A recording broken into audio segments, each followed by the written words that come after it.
ہماری گفتگو کا عنوان صبر کے فضائل و ثمرات۔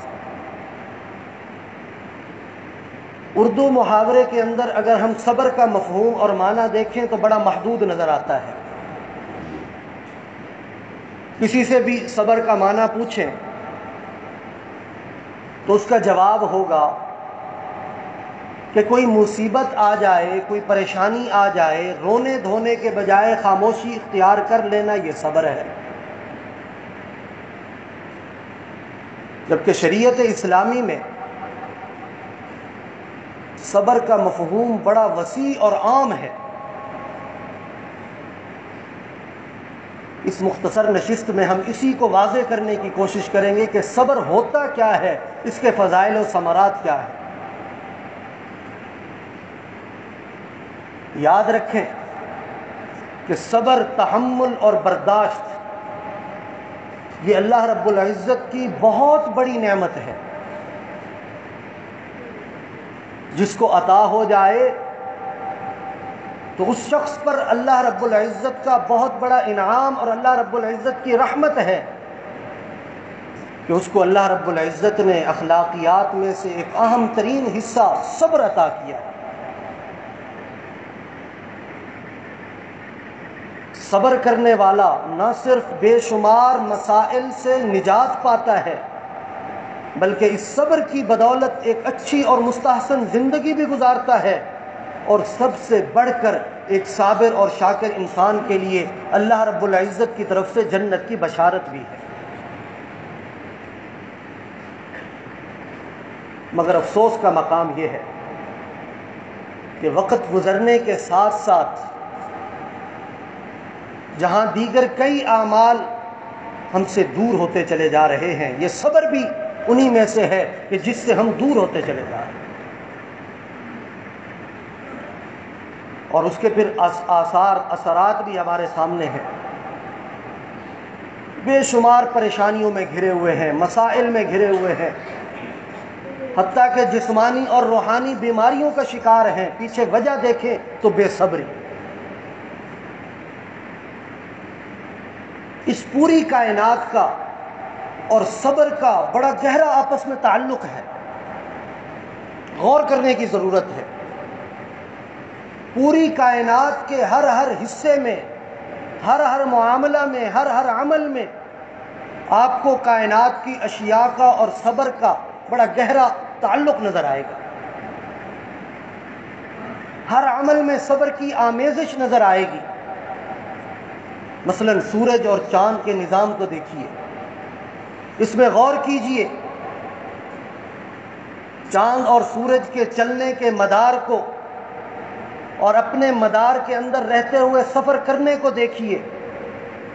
دن اور رات کی تبدیلی کا نظام دیکھیے تو آپ کو اس نظام کے ساتھ بھی صبر متعلق نظر آئے گا۔ اور یہ بات اللہ رب العزت نے قرآن پاک میں خود ارشاد فرمائی، لَلشَّمْسُ يَنبَغِي لَهَا أَن تُدْرِكَ الْقَمَرَ وَلَلَّيْلُ سَابِقُ النَّهَارِ، کہ ہر ایک صبر کے ساتھ، سورج بھی صبر کے ساتھ، چاند بھی صبر کے ساتھ اپنے اپنے مدار میں سفر کر رہا ہے، جیسے اللہ رب العزت نے حکم دیا۔ سورج کو اس چیز کی اجازت نہیں ہے کہ وہ چاند کے وقت میں آ جائے، اور رات کو بھی اجازت نہیں ہے کہ دن کے وقت میں آ جائے۔ ہر ایک کے لیے اللہ رب العزت نے ایک معیار اور مدار مقرر کر لیا، وہ اسی کے حساب سے چل رہے ہیں۔ یہی نظام انسان کے لیے بھی ہے، لیکن انسان بے صبری اور جلد بازی کا مظاہرہ کر جاتا ہے۔ فرق یہ ہے باقی مخلوقات میں اور انسان میں۔ اسی لیے اللہ رب العزت نے قرآن پاک میں فرمایا کہ یہ صبر کوئی اتنا آسان کام نہیں ہے، ان ذالک لمن عزم الامور، بڑے ہمت کے کاموں میں سے ہے، کیونکہ زندگی میں بے شمار ایسے مواقع انسان کو لاحق ہوتے ہیں کہ جس میں انسان اپنے جذبات سے مغلوب ہو جاتا ہے، غیظ اور غضب سے رگیں پھڑکنے لگتی ہیں، دل فوری انتقام چاہتا ہے، اس کے سامنے والے کو منہ توڑ جواب دیا جائے، اپنی طاقت اور برتری کا اظہار کیا جائے، اور انسان یہ سوچتا ہے اگر وہ ایسا کر لے گا تو ذہنی اور قلبی سکون حاصل ہو جائے گا، خطرات سے نجات مل جائے گی۔ ایسے مواقع پر بھی اسلام ہمیں جو سبق سکھاتا ہے وہ سبق یہ ہے کہ ایسے معاملات میں غیظ و غضب کی حالت میں، انتہائی غصے کی حالت میں، جب آپ کسی دوسرے سے انتقام لینے پر قادر بھی ہوں، پھر بھی آپ نے اپنے آپ سے باہر نہیں ہونا، آپ نے اپنے آپ پر قابو رکھنا ہے، ہوش اور عقل کا دامن نہیں چھوڑنا اور غور و فکر سے کام لینا ہے۔ اسلام ہمیں یہ دعوت دیتا ہے اور یہی صبر ہے۔ ایک بار حضور علیہ السلام نے صحابہ کرام رضوان اللہ علیہم اجمعین سے سوال کیا، فما تعدون السرعۃ فیکم، اے میرے صحابہ بتاؤ تم پہلوان کس شخص کو کہتے ہو، تمہارے ہاں پہلوان کون ہے؟ تو صحابہ کرام رضوان اللہ علیہم اجمعین نے جواب دیا، الذی یسرعہ الرجال، پہلوان وہ ہے جو لوگوں کو بچھاڑ دے، جس کو کوئی شکست نہ دے سکے، جو ہمیشہ ہر ایک پر غالب ہو، اس پر کوئی غالب نہ آ سکے، ہمارے ہاں وہ پہلوان ہے۔ حضور علیہ السلام نے ارشاد فرمایا، لیس بذالک، معاملہ ایسا نہیں ہے، لیس الشدید بالسرعۃ، پہلوانی بچھاڑ دینے میں نہیں ہے، پہلوانی کس چیز میں ہے؟ فرمایا انما الشدید الذی یملک نفسہ عند الغضب، کہ اللہ کے ہاں پہلوان وہ شخص ہے جو غصے کے وقت اپنے نفس پر قابو پا لے، یہ پہلوان ہے۔ تو ہمیں بھی حقیقی پہلوان بننے کی ضرورت ہے، جس کو حضور علیہ السلام پہلوانی کہہ رہے ہیں۔ یاد رکھیں، کمزور کو بچھاڑ دینا، اس کا نقصان کرنا یا کروا دینا، شریعت کی نظر میں یہ کوئی پہلوانی نہیں ہے۔ بلکہ پہلوانی کیا ہے؟ پہلوانی یہ ہے کہ بدلہ کی سکت ہے، بدلہ لے سکتے ہیں، سامنے والا کمزور ہے، جتنا اس نے ہمارا نقصان کیا اس سے بڑھ کر اس کا نقصان کر سکتے ہیں، لیکن اللہ رب العزت کا خوف دل کے اندر آ جائے اور اپنے آپ کو اس بدلہ سے روک لیں، اس زیادتی سے روک لیں، یہ حقیقی معنوں میں صبر بھی ہے، پہلوانی بھی ہے۔ حضرت امام زین العابدین رحمہ اللہ، اللہ کے ولی، ایک بار ان کی ایک باندی ان کو وضو کروا رہی تھی، وضو کراتے ہوئے ان کے ہاتھ سے برتن گرا یا پانی ان کے کپڑوں پر پڑا، غصہ آ گیا، چہرہ متغیر ہو گیا۔ غصہ آنا فطری عمل ہے۔ باندی نے جب دیکھا کہ غصے میں ہے، فوراً قرآن پاک کی آیت پڑھی، والکاظمین الغیظ، ایمان والے تقوی والے مومنین کون ہیں؟ جو غصے کو پی جاتے ہیں۔ فوراً عمل کیا، چہرہ جو متغیر ہوا تھا، لال سرخ ہوا تھا، اپنی آیت پر آتے ہیں۔ باندی مزید آگے پڑھتی ہے، والعافین عن الناس، اور ایمان والے وہ ہیں جو لوگوں کو معاف کرنے والے ہیں۔ حضرت امام زین العابدین فوراً کہتے ہیں، باندی جا، میں نے تجھے آزاد کیا۔ یہ ہے عمل، یہ ہے قرآن پاک پر عمل، کہ فوراً جب اللہ رب العزت کا حکم سامنے آئے تو اپنی انا، اپنی میں، اپنا سب کچھ پیچھے چھوڑ دیں، اللہ رب العزت کے حکم کو سامنے رکھیں۔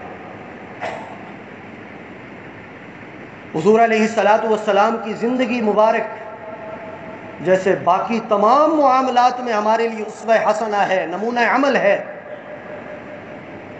ویسے ہی اگر حضور علیہ السلام کی سیرت طیبہ کا مطالعہ کیا جائے تو پتہ یہ چلے گا کہ حضور علیہ السلام سے بڑھ کر کوئی صابر بھی انسان دنیا میں نہیں آیا۔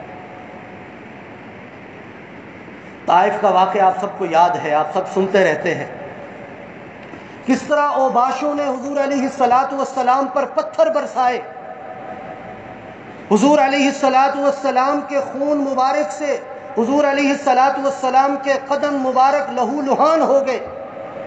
حضور علیہ السلام بیٹھتے، دوبارہ کھڑا کر دیا جاتا۔ ایسا واقعہ کہ عرش کے فرشتوں پر بھی کوہرام مچ گیا۔ عذاب دینے والے فرشتے حضور علیہ السلام کی خدمت میں آتے ہیں، یا رسول اللہ صلی اللہ علیہ وسلم اجازت دیجئے ہم ان کی جو آپ کے ساتھ انہوں نے برے سلوک کا مظاہرہ کیا اس کا جواب دیں، ان کی برے سلوک کا ان کو جواب دیا جائے۔ ایسے موقع پر بھی حضور علیہ الصلاۃ والسلام صبر کے پہاڑ بن گئے اور فرمایا کہ ان لوگوں نے اگرچہ ایمان قبول نہیں کیا، اسلام نہیں لائے، لیکن میں امید یہ کرتا ہوں کہ ان کی نسلوں میں ضرور کوئی اسلام سے وابستہ ہوگا۔ یہ ہے حضور علیہ الصلاۃ والسلام کا صبر۔ فتح مکہ کے موقع پر آپ حضرات جانتے ہیں کہ کس طرح تکالیف دی گئی حضور علیہ السلام کو بھی، صحابہ کرام کو بھی، کہ حضور اور صحابہ ہجرت پر مجبور ہو گئے۔ پھر فاتح کی حیثیت سے جب واپسی ہوتی ہے، دنیا کا کوئی بھی فاتح ہوتا وہ بدلہ لیتا، بلکہ بعض صحابہ نے اعلان بھی کیا کہ آج بدلے کا دن ہے۔ حضور علیہ الصلاۃ والسلام نے منع فرما دیا نعرہ لگانے والوں کو، فرمایا آج بدلے کا دن نہیں، آج رحمت کا دن ہے، اور عام معافی کا اعلان کر دیا۔ حتیٰ کہ حضرت وحشی رضی اللہ عنہ، جو حضرت حمزہ رضی اللہ عنہ کے قاتل تھے، حضور علیہ الصلاۃ والسلام کے پیارے چچا، سب سے زیادہ قریب جو چچا تھے، ان کے قاتل کو بھی حضور علیہ الصلاۃ والسلام معاف کر دیتے ہیں۔ یہ ہے حضور علیہ الصلاۃ والسلام کا صبر۔ اور پھر یہ صبر امت کے اندر منتقل ہوا۔ صحابہ کرام رضوان اللہ علیہ مجمعین بھی صبر اور تحمل کا، اخلاص کا پیکر تھے۔ سیدنا صدیق اکبر رضی اللہ عنہ، حضرت فاروق اعظم رضی اللہ عنہ، حضرت عثمان غنی رضی اللہ عنہ کی مظلومانہ شہادت، حضرات حسنین کریمین رضی اللہ عنہما کی شہادت، یہ تمام اس بات کی مثالیں ہیں کہ صحابہ کرام رضوان اللہ علیہ مجمعین بھی کس قدر بڑے صابر تھے۔ ایک واقعہ، حضرت علی المرتضیٰ رضی اللہ عنہ ایک جنگ میں شریک ہیں، دشمن کے سینے پر بیٹھے ہیں، قریب تھا کہ سر تن سے جدا کر دیتے۔ وہ دشمن ایسا معاملہ کرتا ہے کہ جس میں ان کا ذاتی غصہ بھی ساتھ شامل ہو جاتا ہے، فوراً اس کے سینے سے ہٹ جاتے ہیں۔ وہ دشمن کہتا ہے کہ اب تو اور زیادہ شد و مد کے ساتھ، شدت کے ساتھ آپ کو مارنا چاہیے تھا، یہ کیا بات ہوئی کہ آپ نے مجھے چھوڑ ہی دیا؟ فرماتے ہیں کہ پہلے میں جو تجھے قتل کر رہا تھا وہ خالصتاً اللہ رب العزت کی رضا کے لیے تھا، اب میری اپنی ذاتی غصہ بھی ساتھ شامل ہو گیا، اسی لیے میں نے صبر کا مظاہرہ کرتے ہوئے تجھے چھوڑ دیا ہے۔ وہ شخص اس قدر متاثر ہوتا ہے کہ فوراً کلمہ لا الہ الا اللہ محمد رسول اللہ پڑھ کر مسلمان ہو جاتا ہے۔ یہ ہے صبر کے فوائد۔ قرآن پاک کا آپ مطالعہ کریں، آپ کو بار بار اللہ رب العزت کی قرآن پاک میں یہی تلقین نظر آئے گی کہ صبر کرو، بے صبری کا مظاہرہ نہ کرو، بے جا غصہ نہ کرو۔ فرمایا یا ایھا الذین آمنوا اصبروا، اے ایمان والو صبر کرو۔ اور کتنا بڑا اجر صبر کرنے کا، فرمایا انما یوفی الصابرون اجرہم بغیر حساب، کہ اللہ رب العزت صبر کرنے والوں کو بغیر حساب کے اجر عطا فرمائے۔ ہم اس کا شمار ہی نہیں کر سکتے، اسی لیے اللہ رب العزت نے شمار ہی نہیں بیان کیا کہ صابرین کو جو اجر ملے گا وہ کتنا ہوگا۔ فرمایا بغیر حساب، جس کا حساب ہی کوئی نہیں ہو سکتا۔ اور یہ بڑا ہمت کا کام ہے، اس کے لیے ہمت چاہیے۔ اسی لیے حضور علیہ الصلاۃ والسلام نے ایسے شخص کو پہلوان کہا ہے، جو شخص غصے کی حالت میں صبر کر جائے، اپنے آپ پر قابو کر لے، وہ پہلوان ہے۔ اور بے شمار احادیث کے اندر بھی صبر کے فضائل بیان ہوئے۔ حضور علیہ الصلاۃ والسلام نے ارشاد فرمایا کہ جو شخص خود پر زور ڈال کر صبر کرے، کیونکہ صبر خود بخود نہیں آتا، خود پر زور ڈالنا پڑتا ہے، عادت بنانی پڑتی ہے۔ فرمایا جو شخص خود پر زور ڈال کر صبر کر لے، اللہ رب العزت پھر اس کو صابر بنا دیتے ہیں، اس کو صبر عطا فرما دیتے ہیں۔ اور فرمایا کہ کسی بھی شخص کے لیے صبر سے بڑھ کر، صبر سے عمدہ اور بہتر کوئی چیز ہو ہی نہیں سکتی۔ فرمایا صبر تمام نعمتوں میں سب سے بڑی نعمت ہے۔ اور ایک اور موقع پر ارشاد فرمایا کہ اللہ رب العزت فرماتے ہیں، حدیث قدسی ہے، کہ جب کوئی مومن بندہ یا کوئی مومن بندی اہل دنیا میں سے اللہ رب العزت ان کے کسی عزیز کو اٹھا لیتے ہیں، وہ انتقال کر جاتا ہے تو وہ اس پر صبر کرتے ہیں، تو اللہ رب العزت فرماتے ہیں اس کے لیے ما سوائے جنت کے اور میرے پاس کوئی اجر ہی نہیں ہے۔ بڑا مشکل مرحلہ ہوتا ہے، لیکن فرمایا کہ جو اس موقع پر بھی صبر کرے گا تو اللہ رب العزت اس کا داخلہ جنت کے اندر ضرور فرمائیں گے۔ اور عام معافی کا اعلان، گناہوں سے معافی اس صبر کی برکت سے۔ حضرت ابو ہریرہ رضی اللہ عنہ سے مروی ہے، حضور علیہ الصلاۃ والسلام نے ارشاد فرمایا کہ مومن مرد اور مومنہ عورت پر جان، مال اور اولاد کی وجہ سے مصیبتیں آتی رہتی ہیں، جیسے دوسرے لوگوں پر آتی ہیں ایمان والوں پر بھی آتی ہیں۔ اگر وہ اس پر صبر کرے تو قیامت کے دن وہ اللہ رب العزت کے حضور ایسی حالت میں پیش ہوگا کہ اس کے نامہ اعمال میں کوئی گناہ تک نہیں ہوگا۔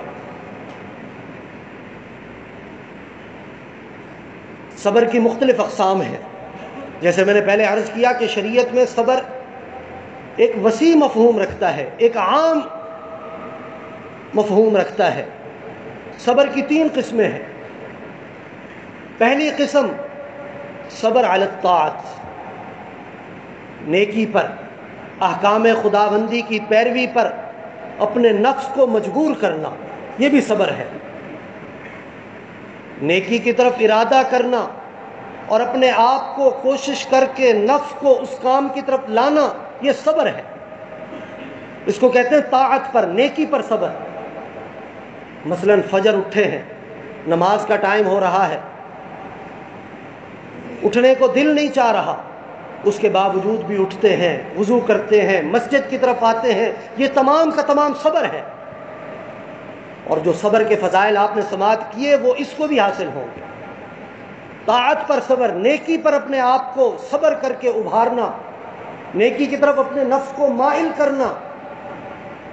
اور دوسری صبر کی قسم صبر علی المعصیت، گناہ اور معصیت کو دل چاہ رہا ہے، قدرت بھی ہے کہ گناہ کر لے، اس کے باوجود اللہ رب العزت کا خوف دل کے اندر آتا ہے جو گناہ سے روک دیتا ہے، شریعت اس کو بھی صبر کہتی ہے۔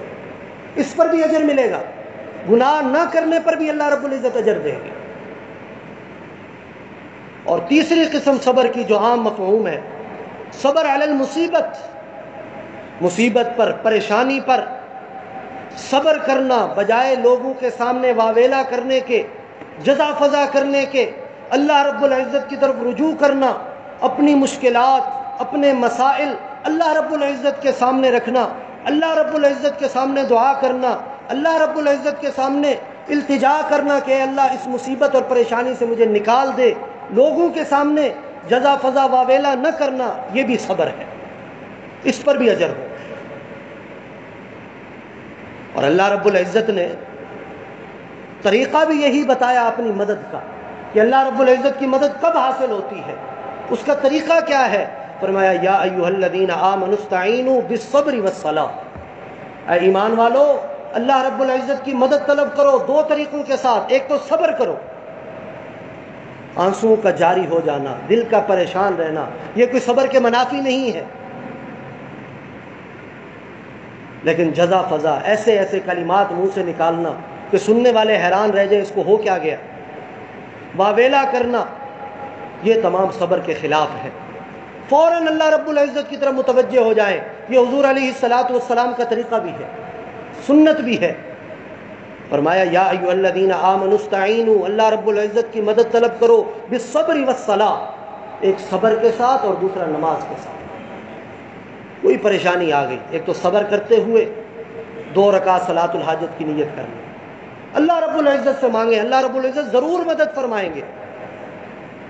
اور مختلف جہادوں کے موقع پر، غزوات کے موقع پر آپ حضور علیہ الصلاۃ والسلام کی سیرت کو دیکھیے، سنت کو دیکھیے کہ صحابہ کرام رضوان اللہ علیہم اجمعین دشمن کے سامنے ہیں، ادھر حضور علیہ الصلاۃ والسلام سجدہ ریز ہیں، اللہ رب العزت سے دعائیں کر رہے ہیں کہ اللہ کل جمع پونجی آپ کے سامنے لے آیا ہوں، اب آپ ہی مدد فرمائیے۔ پھر اللہ رب العزت کی مدد فرشتوں کے ساتھ آتی ہے، فضائے بدر پیدا کر فرشتے تیری نصرت کو اتر سکتے ہیں قطار اندر قطار اب بھی، جیسے بدر والوں کے لیے اترے تھے۔ تقریباً 103 مقامات قرآن پاک کے ایسے ہیں جہاں پر اللہ رب العزت صبر کے فضائل بیان کر رہے ہیں، اہل صبر کے فضائل بیان کر رہے ہیں، مقام کو بیان کیا جا رہا ہے، ترغیب کی دی جا رہی ہے، تاکید کی جا رہی ہے کہ کسی طرح صبر اختیار کرو، اور مختلف فوائد اور ثمرات بیان کیے اللہ رب العزت نے صبر کرنے والوں کے لیے۔ ایک یہ کہ دنیا میں بھی اللہ رب العزت صبر کا بدلہ عطا کرتے ہیں، اور آخرت کا بدلہ تو ہے ہی۔ فرمایا والذین ہاجروا فی اللہ، وہ لوگ جو اللہ رب العزت کی رضا کے لیے اللہ رب العزت کے راستہ میں ہجرت کرتے ہیں، من بعد ما ظلموا، بعد اس کے کہ ان پر ظلم کیا گیا، لنبوئنہم فی الدنیا حسنہ، ہم دنیا کے اندر بھی ان کو اچھا ٹھکانہ عطا فرمائیں۔ اور پھر کیسا اچھا ٹھکانہ؟ آپ حضرات دیکھیے کہ حضور علیہ الصلاۃ والسلام صحابہ کے ساتھ مکہ مکرمہ سے مدینہ منورہ کی طرف ہجرت کرتے ہیں، دنیا کے اندر اللہ رب العزت نے کس طرح مال و متاع اور کس طرح دنیا کا حسنہ عطا فرمایا، اور فرمایا والا اجر الآخرت اکبر، آخرت کا اجر تو بہت بڑا ہے، لو کانوا یعلمون، کاش کے لوگوں کو سمجھ آ جائے، الذین صبروا، وہ کن لوگوں کے لیے ہے جو صبر کرتے ہیں، وعلی ربہم یتوکلون، اور اپنے رب پر توکل بھی کرتے ہیں۔ اسی طرح ہر مومن کے دل کی خواہش ہوتی ہے کہ اللہ رب العزت کا قرب حاصل ہو جائے، ایک مومن کے لیے اس سے بڑھ کر اور کوئی چیز نہیں کہ قرب الہی حاصل ہو۔ اللہ رب العزت نے اس قرب کا بھی جو طریقہ بتایا، فرمایا وَاصْبِرْ لِحُکْمِ رَبِّکَ، اپنے رب کے فیصلے کے آنے تک صبر کیجئے، فَإِنَّكَ بِأَعْيُنِنَا، آپ ہمارے سامنے ہیں، آپ ہمارے قریب ہیں، وَسَبِّحْ بِحَمْدِ رَبِّكَ حِينَ تَقُومُ، جب بھی کھڑے ہوں اللہ رب العزت کی تسبیح بھی کریں، تحمید بھی کریں، آپ کو ہمارا قرب حاصل ہو جائے گا۔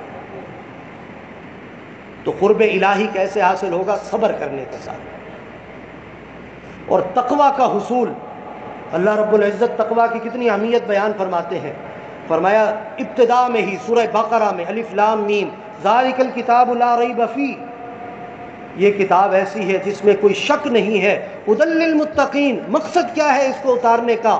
یہ متقین کے لیے ہدایت ہے۔ تقوی اتنی اہمیت کا حامل، اللہ رب العزت فرماتے ہیں والصابرین فی البأساء والضراء، جو ہر حالت میں صبر کرنے والا ہو، لڑائی کی حالت ہو، خوشی کی حالت ہو، غمی کی حالت ہو، فرمایا اولئک الذین صدقوا، یہی لوگ سچے ہیں اپنے دعوے ایمان میں، یہی راست باز لوگ ہیں، واولئک هم المتقون، اور یہی لوگ متقی بھی ہیں۔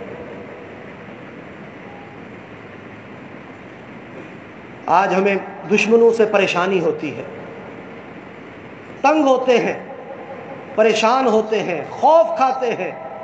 اللہ رب العزت نے دشمنوں سے روحانی اور جسمانی بچاؤ کا جو طریقہ بتایا وہ بھی صبر میں ہے۔ فرمایا ان تمسسکم حسنۃ تسؤہم، تمہارے دشمن کیسے ہوتے ہیں؟ تمہیں کوئی اچھائی ہو جائے وہ پریشان ہو جاتے ہیں۔ وَإِن تُصِبْكُمْ سَيِّئَةٌ فَافْرَحُوا بِهَا، اگر تمہیں کوئی پریشانی لاحق ہو جائے وہ خوش ہوتے ہیں۔ فرمایا وَإِن تَصْبِرُوا وَتَتَّقُوا لَا يَضُرُّكُمْ كَيْدُهُمْ شَيْئًا، کہ اگر تم صبر کا مظاہرہ کرو، تقوی اختیار کرو، تو ان کی تدبیریں، ان کے مکر تمہارا کوئی نقصان نہیں کر سکتے۔ کیوں؟ ان اللہ بما یعملون محیط، کیونکہ اللہ رب العزت ہر چیز پر حاوی ہے۔ اور اس کا فائدہ مزید کیا ظاہر ہوگا؟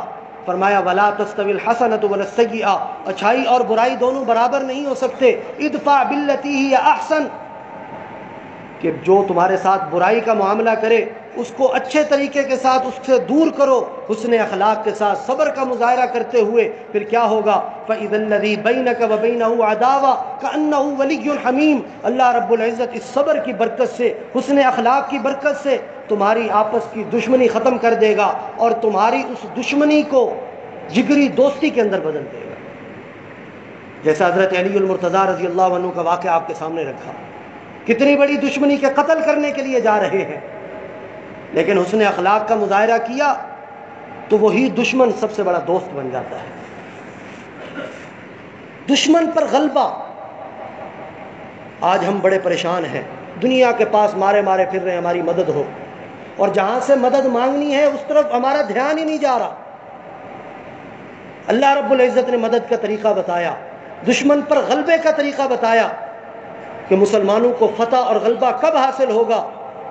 جب ایمان کی مضبوطی ہوگی، صبر کے ساتھ ڈٹ کر دشمن کے سامنا کیا جائے گا تو پھر اللہ رب العزت نے فرمایا یا ایھا النبی، اے نبی کریم صلی اللہ علیہ وسلم، حرض المؤمنین علی القتال، مومنین کو قتال پر ابھاریے کہ وہ دشمن اللہ رب العزت کے دشمن کے سامنے، اللہ رب العزت کے جو دین کا دشمن ہے اس کے سامنے کھڑے ہو جائیں سیسا پلائی ہوئی دیوار کی طرح۔ پھر اللہ رب العزت کی مدد کیسے آئے گی؟ فرمایا ان یکم منکم 20 صابرون یغلبوا 200، کہ اگر وہ 20 مسلمان ہوں گے، صبر کرنے والے ہوں گے، استقامت دکھانے والے ہوں گے، اللہ رب العزت ان 20 لوگوں کو 200 کافروں پر غلبہ عطا کرے گا۔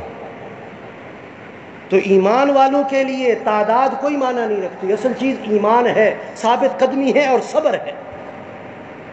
پھر اللہ رب العزت نے ہمارے لیے آسان معاملہ کر دیا، اور شروع میں یہ حکم تھا کہ 20 لوگ بھی اگر 200 کا مقابلہ کر رہے ہو، ان 20 لوگوں کو بھاگنے کی اجازت نہیں ہے، لڑو ان کے ساتھ، اللہ رب العزت مدد کریں گے، غلبہ تمہیں ہی حاصل ہوگا۔